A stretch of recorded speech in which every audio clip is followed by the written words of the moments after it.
Let me show you in 2 seconds flat why the rich get richer and the poor get poorer. I call it the success cycle. Real fast. Draw yourself 4 squares, put them up on the screen here. You'll see, as we do this, take a quick look. You'll notice you've got the word potential up in the left-hand square. Up in the right-hand square is the word action. Bottom right is the word results. Bottom left is the word belief, or another word for that would be a sense of certainty. Potential, action, belief, results. And notice there's arrows in a clockwise fashion where they just keep feeding each other over and over and over again. So again, it's potential, action, results, belief, or another word for that would be certainty. Now, do you ever notice how rich people tend to get richer and poor people to get poorer? And I don't just mean rich in financial terms. I mean people that are rich emotionally. Do you ever notice how happy people tend to get happier and depressed people tend to get more depressed? How many found this to be true? Say aye. It's because the power of momentum and what I'm about to show you. So let me show you something here. What's the potential of any human being? You tell me, quick. Unlimited. Do most people's results reflect that true potential? Yes or no? No way. Why? Because most people aren't taking enough what? But is it possible to take a lot of action and still get lousy results? What if you got a salesman that works for you and they walk out and they knock on 100 doors and they say, you wouldn't want to buy anything from me, would you? Or they don't say that verbally, but they say it non-verbally. Is that going to affect their results? Yes or no? So it's not enough even to take enough action, because when we believe it's not going to work or we're uncertain, does that affect how much of our potential we tap? Yes or no? See, if you don't think it's going to work, you're not going to put out a bunch of your energy when you think it's going to fail. And by the way, when you're not sure, you tap little potential. Do you take little or a lot of action? When you're not sure, when you think it's not going to work, do you take massive action or little action? Now, when you take little potential with little action, what kind of results do you get? Little lousy results. And when you get lousy results, what does that do to your belief? You go, see, I told you it wasn't going to work. Told you it was a waste of time. And then, by the way, when you have less belief, how much more potential do you take? More or less? If it's possible, you tap less potential, more or less action. Less. And what happens to your results? They get even what? And now they got worse results. What does that do to your belief? And by the way, now you see the current economy. Isn't it true? Everybody out there is going, oh my God, the results are so bad, it's going to get worse in the future, so I better pull in my horns, there's less potential, so I'm not going to push as hard. I'm not going to take much action. Oh my God, I'm getting lousy results with little potential of action. Oh my God, it's going to get worse. That's what creates a recession, depression, whatever you want to call it. How do you change that? A lot of people, and even a lot of businesses say, well, gosh, we train our people. Who's ever done this? You train your person, they do well for a while, and then they drop off in their skill set. I don't care if it's sales. I don't care if it's a technical skill, having to do with accounting or something on the computer. Who's experienced this with people you work with? Say aye. Now, you're highly motivated. It's your business, or you're the leader in the business, or you're the manager, or you're the head of department, or whatever. So you got a lot of drive. So you bring emotion to the table, and you do enough repetition that you master it. They don't. If you give up on them, you're losing and missing out on what it takes to train someone. So here's how training looks. In the beginning of training, when you first start doing something, how fast do people learn and make shifts? Slow or rapid? Huge rapid change happens, right? There's this giant growth that occurs. Now, what eventually happens to anybody when they start to learn something? A new sport, a new business, a new relationship. What do they get to? What do you call it? Plateau. So think of it this way. Some people, their philosophy of life is dabbling. Here's what a dabbler does. They take on a sport like, let's say, tennis. And when they're brand new, they know nothing about tennis. They don't know how to hold the racket. They don't know how to swing. They don't know how to keep score. They think love is an emotion when it's a zero. Right? There's nothing, right? But from not knowing anything, in a short time with a little bit of training, do they get pretty damn good? Yes or no? If this is 100% mastery and this is zero, they might go to 20 or 30% growth like that within a few days, a few weeks. How many follow what I'm saying here? Say aye. Now what's interesting is, will they top out? Yes or no? There'll be a point in which they plateau. What's a plateau? It's when you're doing the same amount of effort, but you're not getting the same level of reward. You're not making the same progress. So in the beginning, how hard is it to make progress when you're a brand new company? I mean, creating a product is progress. Selling your first customers is progress. Getting your first account is progress. Pretty easy, right? When you're in a new relationship, just learning about each other and connecting and being intimate, there's progress, right? In playing tennis, taking up a sport, there's so much progress. But in every human being's experience, there's a point where you're working just as hard, but not making so much progress, and people don't like that. That's why I told you this. And what some people do at that point, if they're a dabbler, they decide to quit. This is obviously the wrong job for me. This is obviously the wrong sport. This is obviously the wrong partner. I shouldn't be in a relationship with this person. The minute they get to a point where they're not being fed, their ego is not being fed, they're not growing, they quit. And so if this was, for example, a dabbler who was in a position of tennis, they might quit tennis and now they say, you know what, I'm not a tennis player, I'm going to do racquetball. And they get so excited about racquetball because like, oh, this is cool, look at this. Because within a few days, what happens if everybody? They start from zero and what happens? Lots of what? Tell me, lots of progress, which feels really good, really fast. They didn't know how to racket. They didn't know how to turn. There were walls all around them and a ceiling. In a few days, bam, they're smashing off the back wall and the side wall. They're doing things Z's. And I mean, it's really cool. Plus, they get a new outfit and stuff, so they look cool. They got goggles. They join a new club. There's all this progress and stuff. So guess what? Grow, grow, grow, grow, grow. Everything's great, great, great, great, great. But eventually, who knows what happens? Eventually, they hit a plateau. And guess what? Rather than training themselves further for mastery, what do? They say it's the wrong sport. I shouldn't do this. I shouldn't be a racquetball player. And if I was going to show you as an example, let me grab this real quick. If they've gone out and they've made all this progress, they're real happy. They go, go, go. They're growing, growing, growing. Boink, they hit this plateau. Wrong sport. Not a tennis player. Go up like this, boink, racquetball, all of a sudden, working hard, not getting a result, wrong thing, wrong relationship, wrong job, wrong mission. So then they go out and play golf and they go, boom. They don't even get the progress. And they go, I didn't need to use the F word that many more times in my life, right? You know, different piece. Now that's what a dabbler does. And by the way, dabblers by their nature are unhappy. Think about this. Even with all the economic challenges that exist, most people in North America for sure have a better quality of life than 95% of the planet. 95% of the planet is living on what? How much? 2/3 of the planet, I should say, is living on $2 a day. Your worst nightmare is somebody else's greatest dream. Most of the planet's greatest dream. Your idea of economic downfall is somebody's dream. That's the truth. And so what happens, though, is, would you agree we have more choices, more freedoms, more opportunities today than any time in human history, yes or no? Yes. Are most people happy? Is their happiness tied to the quality of life they really have? Because we're a world now that's shallow. Most people are dabblers. They try something for a while, doesn't work out, they do something else. Now, you wouldn't be in this room for 5 days if you were a dabbler, but how many of you got to deal with some of these dabblers out there? Say aye. Dabblers are the people you want to make sure you keep off your team or get off quickly because they're going to quit anyway. And the time, energy, and effort it takes to train a dabbler is the same energy you could have a platinum player. And we're going to show you some ways to do that later on. But let me show you another path for a second before we show you the rest of the training effect. Let's take the path of what I call a stressor. Here's the stressor's philosophy. I find the way. Who can relate to this? Say I. I'm going to find the way, I'm going to achieve it. So they take up a sport like tennis, and it goes like this, and they're doing really, really well, and it's going really great, but eventually, boink, they hit a plateau. Here's the difference. Does the stressor quit?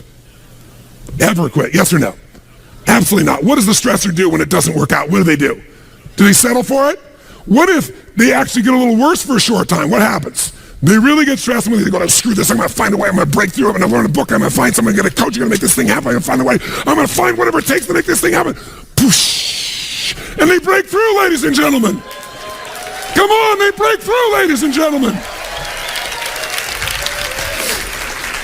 Who knows what I'm talking about here? Say I. And by the way, they break through and all of a sudden they start making progress and they're so happy and all of a sudden guess what happens? Boink. And they go, damn. How the hell, well, how could that happen? I've been working my tail off. I just had this breakthrough. I just worked through this thing. I just fought through it. But by the way, do they hit another plateau? Yes or no? So what happens here? Do they give up? Do they quit? Do they go, it's the wrong sport? What does the stressor do? They stress out. Shit, I'm gonna find a way. I'm gonna make this thing happen. I gotta make this thing. Come on, figure something out. Let's find this thing. I'm gonna work hard. I'm gonna make more calls. Gonna make this thing happen. And all of a sudden, eventually, what happens? Poof! Ladies and gentlemen, they break through again. Come on now.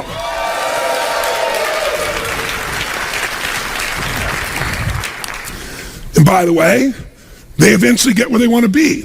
The problem is they're so stressed out by the time they get there, they're so exhausted they can't enjoy it.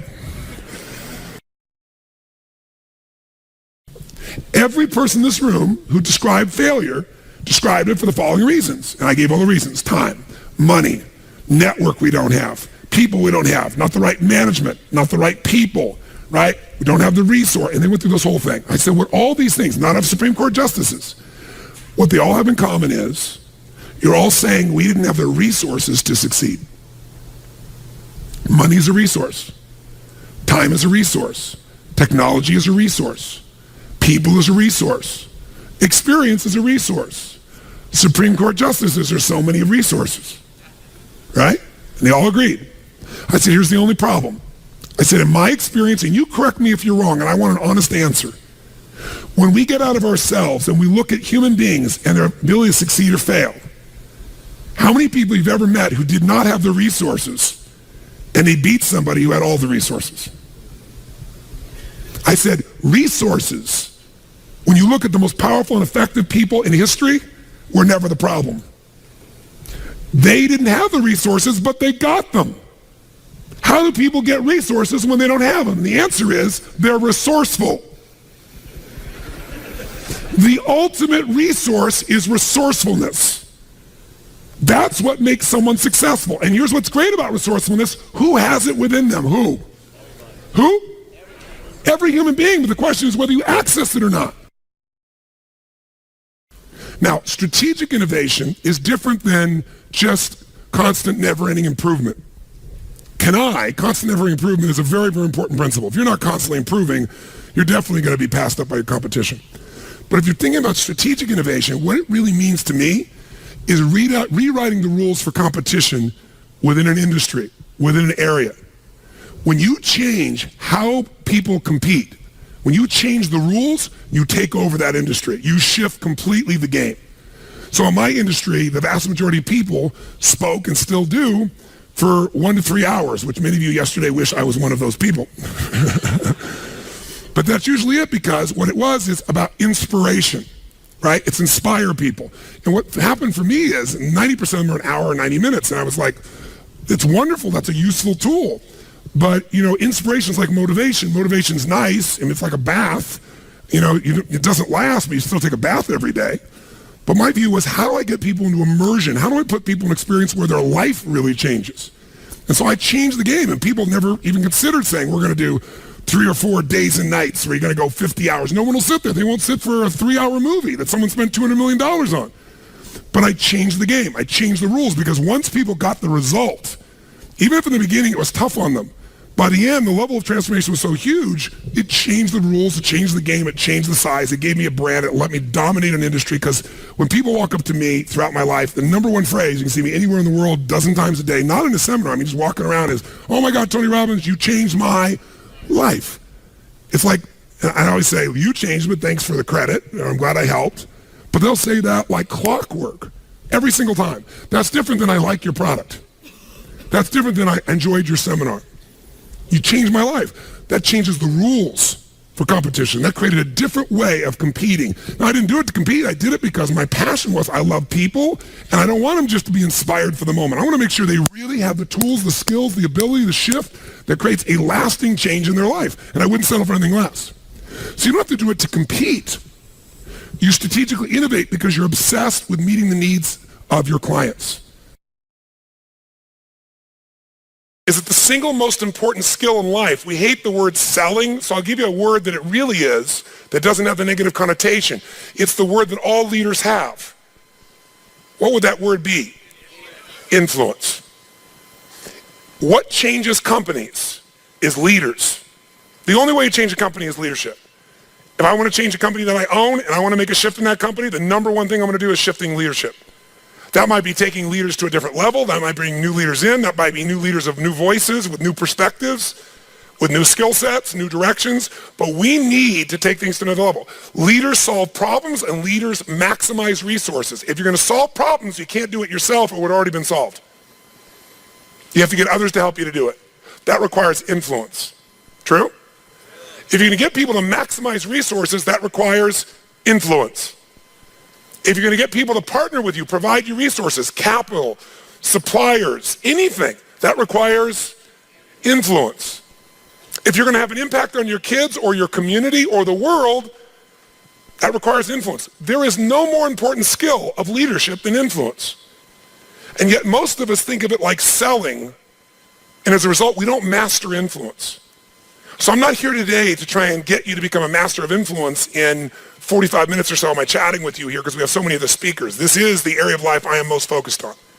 Because I know that if you can't influence, you can't lead. But if you can influence powerfully, intelligently, with integrity, there's no limit to whatever you can envision and what you can make real. And if your influence becomes not just you as the influence, but you're able to influence systems, people, company, culture. If you can turn other people into influencers, now whatever you vision about can be made into a reality. And so as a skill of influence, we got to ask ourselves, how many agree leaders are what change companies? Raise your hand if you agree with that. Say aye. Aye. And leaders' number one skill is influence. If you agree, say aye. Aye. And then the question becomes, how do you influence? If I can be part of what helps you, but you do the major work or you make the final thing, you're going to own it more. So what I would do with people is I'd say, simple, here's your problem. I want you to write down what the problem is and describe it in 2 sentences max. This is your memo. 2 sentences, crystal clear that anybody will understand it. If you have to write more than 2 sentences, you have to tell them a paragraph, the question doesn't work. It has to be maximum of 2 sentences, ideally 1, so crystal clear anybody can understand it. That's number 1. So you write that down. You write down, define the problem with precision. Describe the problem or the request. And sometimes it's not a problem, sometimes it's a request. Can we turn the air conditioning up? Can we turn it down? Can we have lunch at whatever time? Can we do this? Can we do that? Whatever the request may be. So you write it down. Then the second thing I have them do is describe 3 solutions to their request or problems. 3, and I use keywords, 3 cost-effective, intelligent, viable solutions. Might be viable, time viable, resource viable, whatever the case may be, viability. So what are 3 intelligent, practical, viable solutions that you believe we can implement, to solve this or to meet this need? By the way, why do I have them come up with 3? Someone tell me why. 1 choice is no choice. 2 choices is a dilemma. Until you have 3 choices, you're not at choice. That's my rule in life. You may not like all the choices. Whenever you think you have 1 choice is no choice. If you got 2, you're in a dilemma. There's always at least 3 choices. Plus, I'm making that person become a problem solver. If I solve the problem, they'll just have a new problem for me to solve. But if I can teach them to be a problem solver, the game changes. How many follow? Now, sometimes this is less efficient, but with a mass audience, it was very efficient. And then they turn that in, and then I have a choice. I can now respond back by saying, circle, I accept your request, or I think solve the problem, we'll do it with your number 1. Or I could modify it, I'm willing to do that, but I think we need to do this and this is the way to do it. Or I could reject it and tell them why. And then we'd have this communication. It was very efficient. This is very different than, tell me what you think we should do in a suggestion box. So now, tell us your question and then tell us at least 3 answers.